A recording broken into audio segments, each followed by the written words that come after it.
Bismillahirrahmanirrahim. Kitapları var mı? Onu getirmedim. Türkçe'de okuyalım. Ya eyyühellezine amenu ittakullaha vel tanzur nefsun ma qaddemet ligad.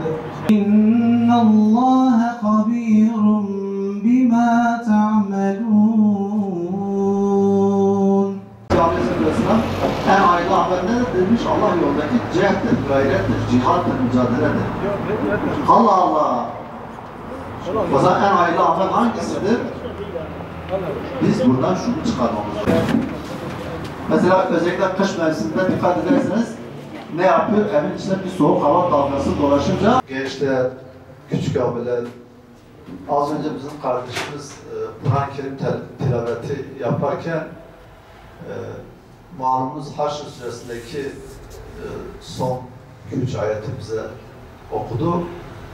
Orada Allah-u Teala ne diyor? Diyor ki La yestevi eshabun nar ve eshabun cennet. Yani Kur'an-ı Kerim bize çizgiyi çiziyor. Yani diyor ki cenneti hak edenlerle, cennete layık olanlarla Allah muhafaza cehenneme gidecek olanlar, o cehennemin ateşini tutuşturacak olanlar bir olmaz. İslam'a göre hareket etmek, Allah'ın razı olduğu şekilde yürümek sanki çok büyük bir yükmüş gibi, büyük bir ağırlıkmış gibi bize gösteriyor da öyle değildir. Ve eğitim öğretimi destekleyen rehberlik ve sorun çözümü gibi birçok hizmet ile karşınızda olacağız inşallah.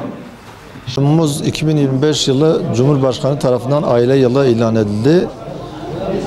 Ve biz bu aile yılı ilan edilmesi çerçevesindeki bazı beyanlara, bazı çalışmalara, özellikle Cuma noktasındaki hutbelere baktığımızda bir şeylerin yapıldığını, bir şeylerin konuşulduğunu görüyoruz.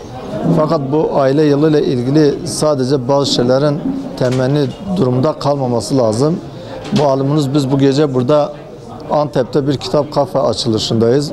Burada gençleri görüyorsunuz, ortaokul öğrencilerini görüyorsunuz, lise öğrencilerini görüyorsunuz. Yani biz doğru neticeler almak istiyorsak, ahlaklı bir toplumun oluşmasını istiyorsak, uyumlu aileler istiyorsak bileceğiz ki bunun yolu sağlıklı nesillerden geçer. Sağlıklı nesillerin de doğru ellere teslim edilmesiyle olur.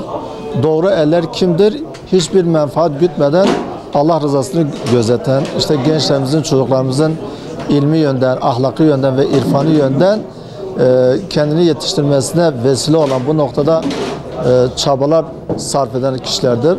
Dolayısıyla bizim gençlerimizin kalkıp boş işlerin yapıldığı, çeşitli oyunların oynandığı, kavgaların oluşturduğu, yalan, yanlış, hatalı işlerin yapıldığı bazı kafelere, bazı kıraathanelere gitmelerindense onlara aynı zamanda hem gelip dinleneceği, hem gelip sohbet edeceği, hem gelip çay, kahve içeceği, hem gelip kitap okuyacağı, hem gelip de birbirleriyle muhabbet edeceği bu gibi yerler aynı zamanda onların kişilik oluşumuna da etkilik edecektir. Onların zihninde de güzel tesirler bırakacaktır.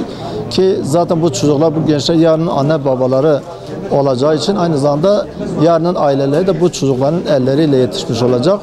Biz bugün tohumu doğru bir toprağa attığımız zaman, doğru suladığımız zaman ve sağlıklı bir tohumla bunu yaptığımız zaman bizim yarın verim almamız kaçınılmazdır.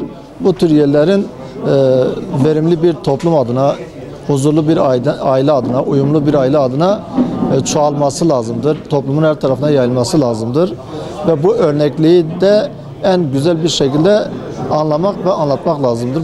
Bir de burada şu noktayı da vurgulamak istiyorum. Genellikle biz anne baba ve evlat arasında, öğretmenlerle öğrenciler arasında son zamanlarda bir iletişim kopukluğunun çokça konuşulduğunu, çokça dile getirildiğini görüyoruz. Aslında yani iletişim kopukluğundan ziyade anne babanın çocuğu anlamaması, öğretmenin çok kendi o gencin çocuğun seviyesine indirmemesi noktasındaki bazı problemlerle karşılaşıyoruz.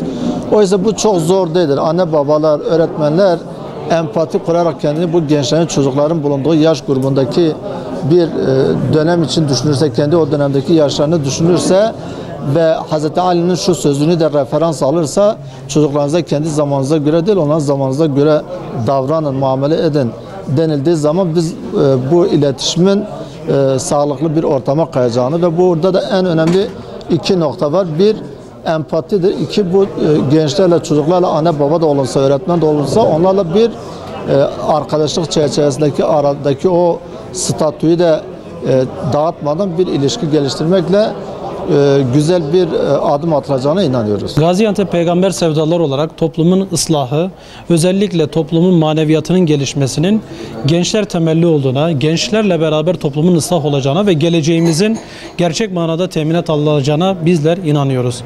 Özellikle gençlerimizi hayırlı ortamlarda, onları gerçek manada hem dini olarak hem ahlaki olarak hem de birçok aktivite olarak ayakta tutabilecek olan mekanlar icra etmeye ve programlar ifa etmeye çalışıyoruz. Kitap Kafe ile gençlere ulaşmaya, gençlerle buluşmaya ve onları maddi ve manevi olarak her türlü yönüyle desteklemeye çalışıyoruz. Elhamdülillah Şahin Bey içerisinde açmış olduğumuz Kitap Kafemizde gençlerle buluştuk. Bu mahallenin içerisindeki gençleri kazanmaya yönelik, onlarla birlikte aktivite yapmaya yönelik olarak mekanlarımızı icra ettik. Hem burada kitaplar okunacak, hem kişisel gelişim sağlanacak. Bununla beraber oyun alanlarımız ile de gençlerin de hem de oyun ihtiyaçlarını helal dairesi çerçevesi içerisinde inşallah gidermeye çalışacağız.